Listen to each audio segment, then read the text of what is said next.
Chapter 1. The knowledge of God and of ourselves, mutually connected. Nature of the connection. Sections. 1. The sum of true wisdom. The knowledge of God and of ourselves. Effects of the latter. 2.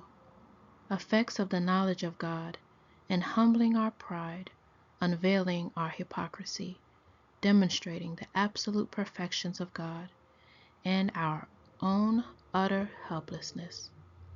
3. Effects of the knowledge of God illustrated by the examples 1. Of holy patriarchs, 2. Of holy angels, 3. Of the sun and moon. 1. Our wisdom, in so far as it ought to be deemed true and solid, wisdom consists almost entirely of two parts, the knowledge of God and of ourselves. But as these are connected together by many ties, it is not easy to determine which of the two precedes and gives birth to the other. For in the first place, no man can survey himself without forthwith turning his thoughts towards the God in whom he loves and moves, because it is perfectly obvious that the endowments which we possess cannot possibly be from ourselves, nay, that our very being is nothing else than substance and God alone. In the second place, those blessings which unceasingly distill to us from heaven are like streams conducting us to the fountain. Here again, the infinitude of good which resides in God becomes more apparent from our poverty. In particular, the miserable ruin into which the revolt of the first man has plunged us compels us to turn our eyes upward, not only that while hungry and famishing we may thence ask what we want, but being aroused by fear may learn humility. For as there exists in man something like a world of misery, and ever since we were stripped of the divine attire, our naked shame discloses an immense series of disgraceful properties, every man being strong by the consciousness of his own unhappiness. In this way, necessarily obtains at least some knowledge of God.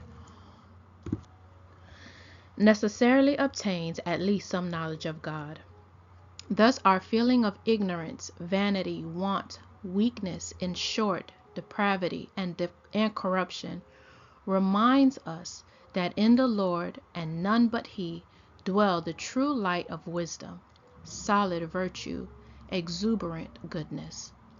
We are accordingly urged by our own evil things to consider the good things of God, and indeed we cannot aspire to Him in earnest until we have begun to be displeased with ourselves.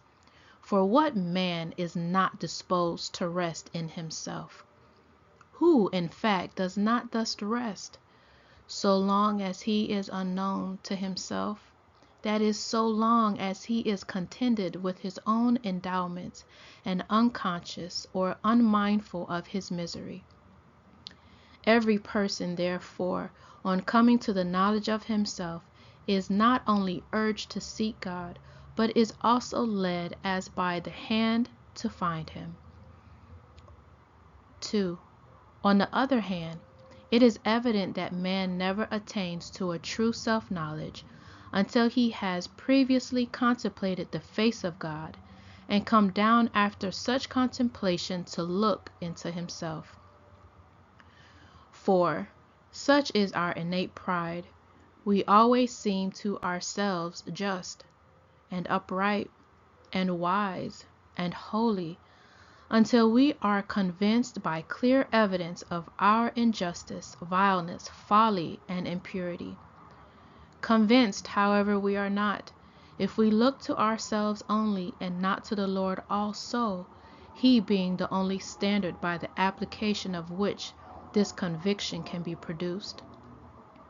For since we are all naturally prone to hypocrisy, any empty semblance of righteousness is quite enough to satisfy us instead of righteousness itself. And since nothing appears within us or around us that is not tainted with very great impurity, so long as we keep our mind within the confines of human pollution, anything which is in some small degree less defiled delights us as if it were most pure, just as an eye, to which nothing but black had been previously presented, deems an object of whitish or even of a brownish hue to be perfectly white. Nay, the bodily sense may furnish a still stronger illustration of the extent to which we are diluted in estimating the powers of the mind. If at midday we either look down to the ground or on the surrounding objects which lie open to our view, we think ourselves endued with a very strong and piercing eyesight. But when we look up to the sun and gaze at it unveiled, the sight which did excellently well for the earth is instantly so dazzled and confounded by the refulgence as to oblige us to confess that our acuteness in discerning terrestrial objects is mere dimness when applied to the sun. Thus, too, it happens in estimating our spiritual qualities. So long as we do not look beyond the earth, we are quite pleased with our own righteousness, wisdom, and virtue. We address ourselves in the most flattering terms and seem only less than demigods. But should we once begin to raise our thoughts to God and reflect what kind of being He is, and how absolute the perfection of that righteousness and wisdom and virtue to which as a standard we are bound to be conformed, what formerly delighted us by its false show of righteousness will become polluted with the greatest iniquity, what strangely imposed upon us under the name of wisdom will disgust by its extreme folly, and what presented the appearance of virtuous energy will be condemned as the most miserable impotence. So far are those qualities in us which seem most perfect, from corresponding to the divine purity. 3. Hence that dread and amazement with which, as Scripture uniformly relates, holy men were struck and overwhelmed whenever they beheld the presence of God. When we see those who previously stood firm and secure so quaking with terror that the fear of death takes hold of them, nay, they are in a manner swallowed up and annihilated. The inference to be drawn is that men are never duly touched and impressed with a conviction of their insignificance until they have contrasted themselves with the majesty of God. Frequent examples of this consternation occur both in the book of Judges and the prophetical writings, so much so that it was a common expression among the people of God.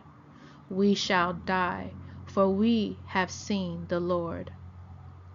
Hence the book of Job also, in humbling men under a conviction of their folly, feebleness, and pollution, always derives its chief argument from descriptions of the divine wisdom, virtue, and purity. Nor without cause, for we see Abraham the reader to acknowledge himself but dust and ashes the nearer he approaches to behold the glory of the Lord, and Elijah, unable to wait with unveiled face for his approach, so dreadful is the sight. And what can man do, man, who is but rottenness and a worm, when even the cherubim themselves must veil their faces in very terror? To this, undoubtedly, the prophet Isaiah refers when he says in Isaiah 24, chapter 24, verse 23. The moon shall be confounded, and the sun ashamed, when the Lord of hosts shall reign, i.e., when he shall exhibit his refulgence and give a nearer view of it. The brightest objects will, in comparison, be covered with darkness. But though the knowledge of God and the knowledge of ourselves are bound together by a mutual tie, due arrangement requires that we treat of the former in the first place, and then descend to the latter. End of chapter 1.